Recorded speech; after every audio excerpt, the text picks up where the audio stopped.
செய்தி. வணக்கம். டிவி செய்திகளுக்காக செய்திகள்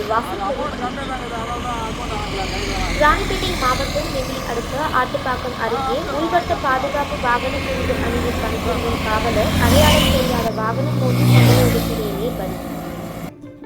காஞ்சிபுரம் மாவட்டம் பள்ளப்பாக்கம் கிராமத்தைச் சேர்ந்த செந்தில்வேல், வயது 34. இவர் சென்னை தலைமை செயலகத்தில் உள்வட்ட பாதுகாப்பு வாகன பிரிவு அணியில் காவலராக பணிபுரிந்து வருகிறார். இவருடைய மனைவி புஷ்மிதா.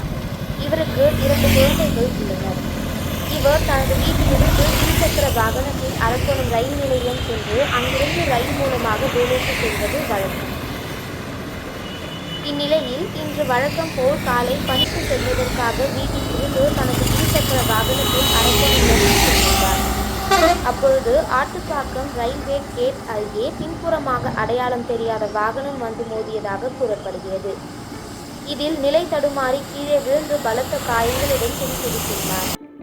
இதனிடையே அதிகாலை என்பதாலும் மழை பொழிவு இருந்ததாலும் எதிரே சரியாக தெரியாததால் தொடர்ந்து வந்த வாகனங்கள் அவர் மீது அடுத்தடுத்து ஏறி இறங்கியதாகவும் கூறப்படுகிறது.